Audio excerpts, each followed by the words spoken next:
Mi nombre es Manuel Palencia, soy el presidente de la Asociación Cultural Cuéntame Toledo, investigador, historiador. Y os he traído a Toledo para mostraros las cruces tumularias, una manifestación de grafito histórico muy desconocida hasta ahora en Toledo y en España en general.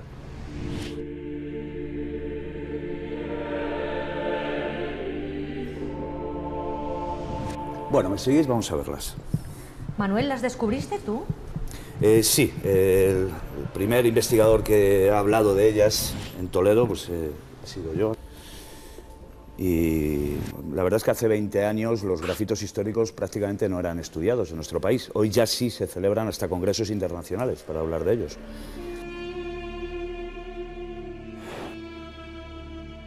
El origen de las cruces tumularias son los duelos.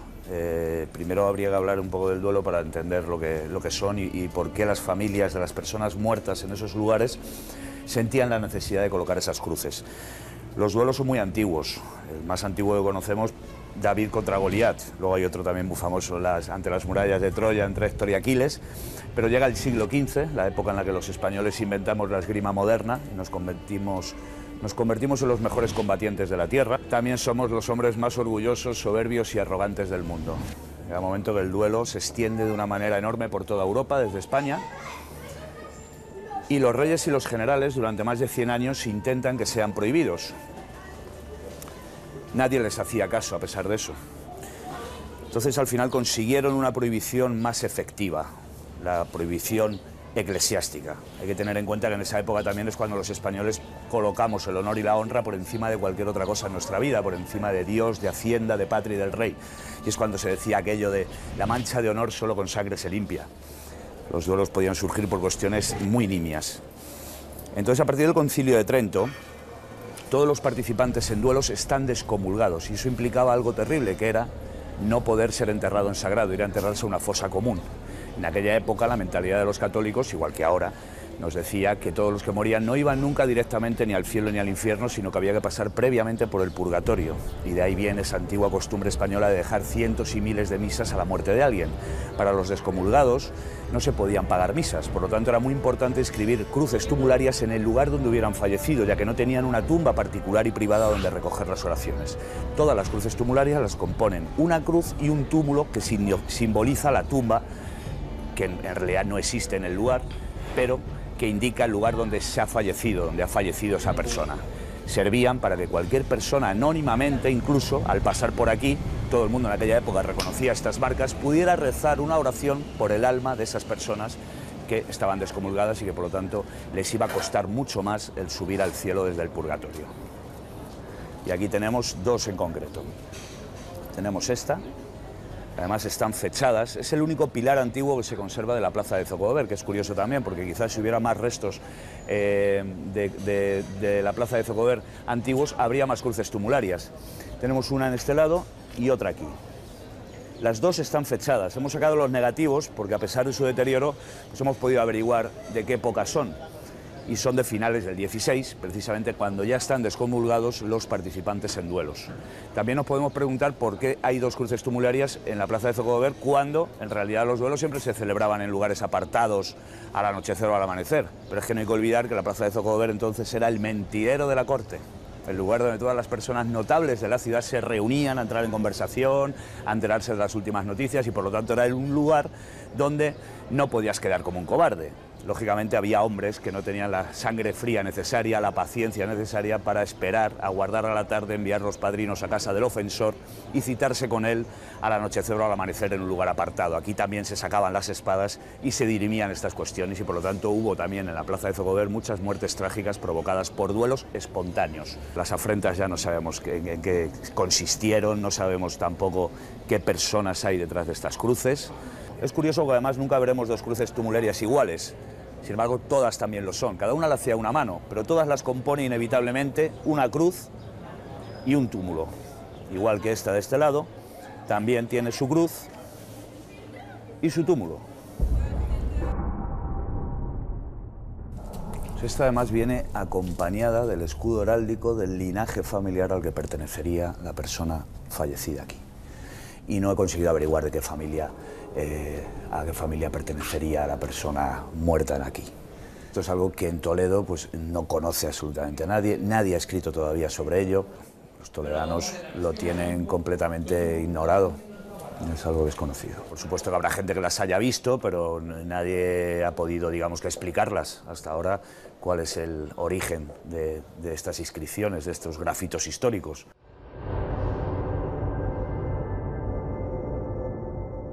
Para que nos hagamos una idea un poco de lo que era la honra en aquellos años, os voy a hablar de la placa que está sobre la entrada a la que fue la cárcel real en Toledo, que dice lo siguiente: la imperial ciudad de Toledo mandó hacer esta cárcel para gente honrada y audiencia de causas criminales para que la antigua quedase más capaz. ¿Qué era la gente honrada? Pues era un departamento que se creó en esa prisión precisamente para esta gente, eso es lo que indica la placa, que era la que estaba en la cárcel por haber cometido delitos para salvaguardar su honra, en su mayor parte asesinatos, gente condenada a prisión incluso perpetuamente, pero que tenía una mayor valoración y catalogación social. Esto lo sabemos, por ejemplo, por un autor toledano, Diego Duque de Estrada, que escribió una autobiografía y en la que él nos cuenta cuando estuvo él preso en esa cárcel, de 1608 a 1611, cuando consigue escaparse, y él estaba en ese departamento de gente honrada por haber matado a su prometida y a un desconocido con el que la había encontrado. Los atraviesa a los dos con la espada sin hacer preguntas, es perseguido, detenido y encarcelado, pero curiosamente, fijaos que la mujer muerta era la hija de sus padres adoptivos, y sus padres adoptivos tenían además otros 4 hijos varones. Pues los 6 miembros de la familia que quedan vivos, padres y 4 hermanos varones, hacen todo lo posible por ayudar a el asesino de su propia hija, porque comparten con él su código de honor y ese concepto de la honra que entonces tenían los españoles. Bueno, pues aquí tenemos una más, la cruz con el túmulo, en este caso circular.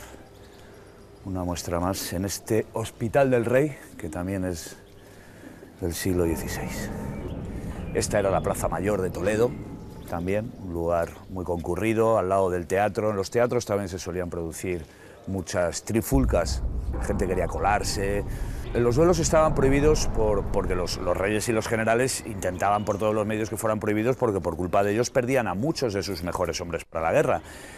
Pero las prohibiciones todo el mundo se las saltaba, estaban prohibidos tácitamente, pero no había una prohibición que verdaderamente la gente le hiciera caso. Ya una prohibición eclesiástica ya sí, porque ya una prohibición que tiene unas consecuencias religiosas como las de la descomunión, esas ya sí eran más de hacer caso, pero aún así no se detuvieron los duelos siguieron produciéndose sin mayor problema, porque por encima de esa prohibición estaba la honra y el honor de toda esta gente. Y eso era lo más valioso. Se impedía, los alguaciles impedían, pero claro, por las noches en las ciudades había una sola patrulla de alguaciles, a lo mejor dando vueltas por Toledo, y estaban en los lugares principales de la ciudad, mientras que los duelos se celebraban en los lugares más apartados y alejados. Pero claro, es que al mismo tiempo que se estaban produciendo los duelos en una capital del imperio como era Toledo, se estarían produciendo muchísimos más delitos por las noches, atracos, robos, asaltos, todo tipo de delitos que se cometían por las noches en un sitio donde había muchísimos delincuentes que venían a Toledo a buscar la vida, como se decía.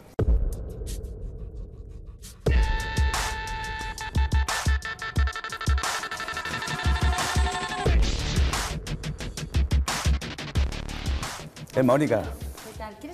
¿Quieres pasarte al patio? ¿Me lo dejas? ¿Podemos entrar? Venga. ¿Vives aquí? No vivimos aquí. Tenemos nuestras oficinas.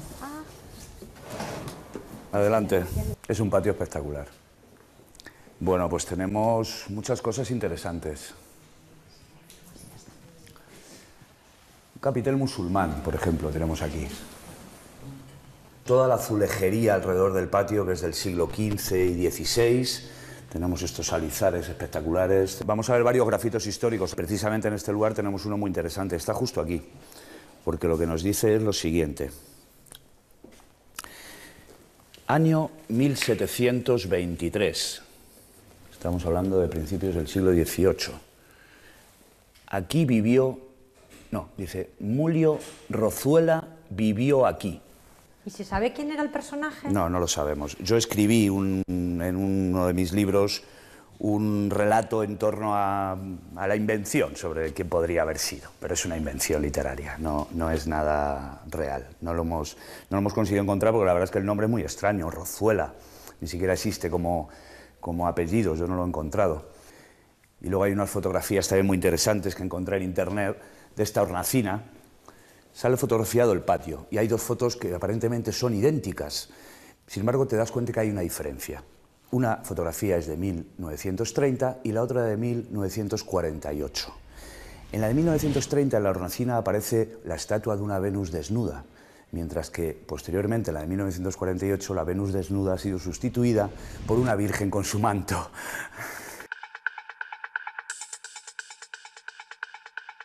Vamos a acercarnos aquí, vamos a ver una cosa. ¿Qué nos vas a descubrir? Pues es una curiosidad, porque es la ventana más pequeña del mundo. ¿Y la tenéis aquí? Sí, está registrada como tal en el libro Guinness de los Récords. Es muy interesante. Es una ventana reutilizada, no está ubicada no es un edificio antiguo, tiene muchos elementos antiguos aplicados en el edificio y una de ellas es precisamente esta ventana. Esto en realidad se llamaba ventano, no ventana, que es como se denominan estas ventanas pequeñitas. No se sabe su lugar original, sí que parece además por el desgaste que tiene en la parte inferior que podría ser un lugar donde se utilizara para meter, sacar mensajes, dinero, cosas de pequeño tamaño, lógicamente. Yo siempre he pensado desde mi foro interno que es la ventana de un prestamista judío, por ejemplo, pero bueno, eso es una suposición, quizá descabellada.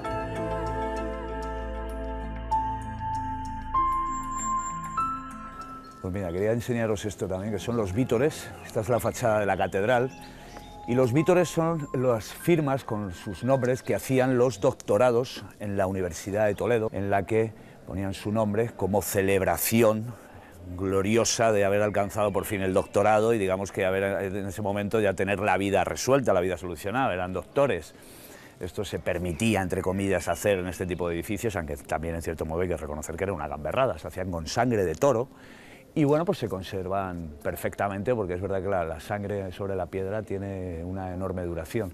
Alguno de ellos, por ejemplo el del doctor Muñoz, que vemos allí arriba, está acompañado de los símbolos del estudiante español del siglo XVI, XVII y XVIII, que son la espada y la pluma, símbolo del poeta guerrero, aquellos símbolos que también glorificó el mismísimo Garcilaso de la Vega. Como veis, están hechos a una altura muy considerable. Es que se hacían con las escaleras que se utilizaban en aquellos tiempos, que eran escaleras larguísimas. En aquella época, para montar un andamio había que pensárselo mucho. Entonces, muchos trabajos en altura pues, se hacían con escaleras que tenían pues, estas longitudes de 10 metros y más incluso. Aquí lo tenéis. Este es el fenómeno de los callejones robados. Es algo que se empieza a producir a partir del siglo XVII. Yo calculo que entre 70 y 90 calles de Toledo han desaparecido en los últimos 300 años. Por robo, sí. Es un fenómeno que surge asociado a los conventos, en pleno siglo XVII, cuando ya Toledo ha dejado de ser capital y la Iglesia se apodera, por así decirlo, de la ciudad de Toledo. Hay 24 conventos de clausura femeninos, 18 masculinos, comienzan a crecer, todos son ricos y poderosos y cuando adquieren inmuebles a su alrededor pueden unirlos por la parte superior, dejando paso por la inferior y creando un cobertizo, o si bien el ayuntamiento les da permiso, edifican toda la calle haciéndola desaparecer, privatizando ese espacio, colocando en esa calle un muro con una puerta en un lado, un muro con otra puerta en otro lado y quedando para uso exclusivo de ellos. Lo que ocurre es que este fenómeno que los conventos empiezan a hacer, lo empiezan a hacer también gente privada y particular de la ciudad de Toledo, que se empieza a sumar a esa época también de desgobierno de las ciudades, donde hay muy poca policía efectiva en las calles que pueda evitar esto, y el ayuntamiento es curioso como cuando conseguía revertir alguna de estas situaciones, lo que hacía era colocar en la calle, para que no volviera a ocurrir, una placa que decía, esta calle es de Toledo, para que todo el mundo supiera que la calle es de Toledo y que no podía ser privatizada. Se conservan 3 placas de estas en Toledo, que podremos ver luego. En este caso es un adarve privado, un callejón sin salida de unos 12 metros de longitud, que los propietarios de los inmuebles colindantes privatizan. Como veis, el balcón es completamente falso. Se ha aprovechado solamente la primera planta, pero también se podía haber construido hasta arriba del todo. Aquí tenemos otro. En este sí se han aprovechado varias alturas. Muchos de estos callejones hemos conseguido averiguar dónde estaban gracias a los planos antiguos de la ciudad de Toledo, donde vemos calles que aparecen en el primer plano que se hizo concienzudamente en Toledo, que le hizo el Greco en 1614, y esas calles, algunas de esas calles en los planos posteriores van desapareciendo. Había muy pocas posibilidades de evitarlo, había muy poca policía efectiva en las ciudades, son épocas de desgobierno, incluso de guerras. Puedo dar el dato, por ejemplo, en 1630 de la cantidad de alguaciles, policías municipales que había en Madrid empadronados entonces, son 45 para una población que rondaría los 60.000 habitantes. Bueno, esto sigue siendo también muy desconocido por la mayor parte de los toledanos. Sí hay algunos que saben que esto existe, ya que sí que aparece en algún libro, pero sí que la mayoría de los toledanos lo desconocen por completo.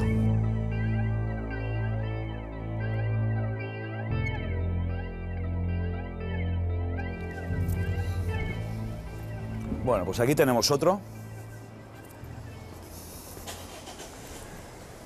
Esto fue antiguamente la cárcel inquisitorial, que el cardenal Lorenzana compra a finales del siglo XVIII, ordena derribarlo y separa entonces, construye la Universidad Toledana y se separan entonces los dos edificios inquisitoriales, la cárcel y la iglesia. Es en el momento en que se crea este callejón, finales del XVIII, que el párroco de la iglesia no se le ocurre otra cosa mejor que intentar privatizarlo.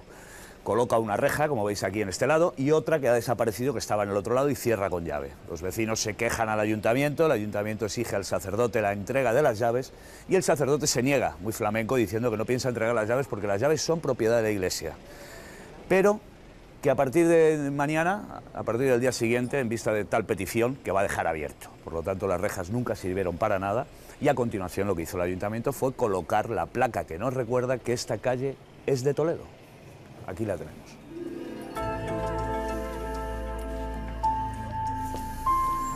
Muchas veces lo que alegaban estos hombres que intentaban privatizar estas calles es porque estos callejones eran utilizados como lugar de evacuatorio, lugares inmundos. Es verdad que en aquella época no hay agua corriente en las casas, y puedo contarte, por ejemplo, el caso de un callejón curioso que hubo en la misma plaza de Zocodobel, el Callejón de la Lamparilla, así se llamaba, fue privatizado hace más de 150 años, pero que en Toledo era conocido popularmente como el Callejón de la Bragueta.